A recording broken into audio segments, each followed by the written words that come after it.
যেখানটায় দাঁড়িয়ে আছি একেবারে চট্টগ্রাম কক্সবাজার মহাসড়কের পাশ ঘেঁষে, এটি চকরিয়ার পরে ফাঁসিয়াখালী নামের একটি জায়গায়।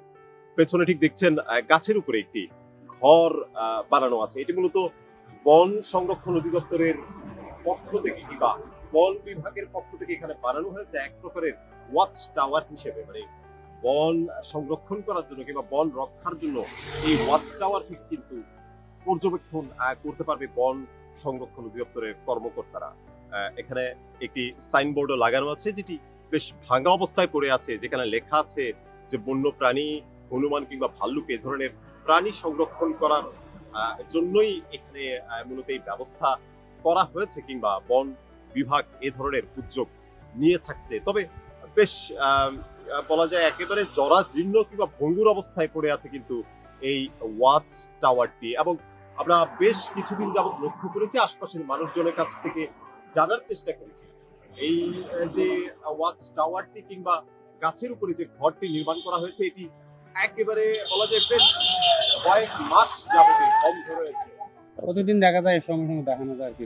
এখনো অত আতি আছে। এটি কি রিজার্ভ ফরেস্টের ইয়াতে? রিজার্ভ।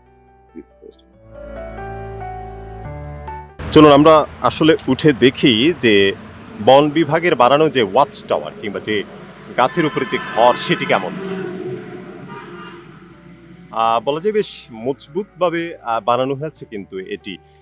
যে সকল গাছের গুড়ি কিংবা গাছ এখানে ব্যবহার করা হয়েছে বেশ মজবুত, কিন্তু এবং উঠার সময় কিন্তু সেটি বেশ বোঝাই যাচ্ছে যে খুব শক্তভাবে বানানো হয়েছে। যেমনটি এখানকার একজন জানাচ্ছিলেন যে প্রায় 20 বছর হয়েছে যে এই ঘরটি বানানো হয়েছে। একটু দেখাই এখানে আসলে গাছের উপরে ঘরটি দেখতে কেমন দেখুন।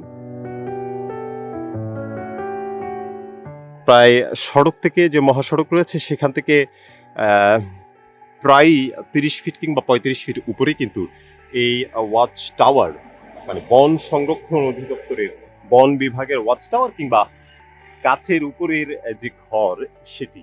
এবং এখানে কিন্তু বেশ থাকার ব্যবস্থাও রয়েছে, বলা যায় কয়েকজন অনায়াসী কিন্তু এখানে থাকতে পারবে। এবং স্থানীয় একজন জানিয়েছে কিন্তু বন বিভাগ থেকে নিয়মিতই এখানে রাতে 4-5 জন লোক এসে বন পাহারা দেওয়ার যে ব্যাপারটি রয়েছে সেটি মেনটেন করে। এবং বেশ শান্ত একটি পরিবেশ এখানে।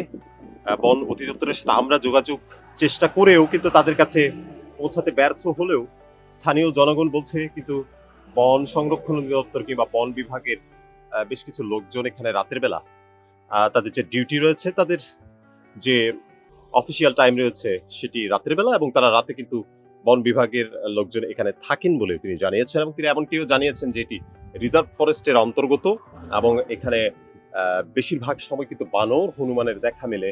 সাথে যেমনটি জানিয়েছে স্থানীয় ওই লোক, যে এখানে হাতিরও আনাগোনা রয়েছে, চলাচল রয়েছে।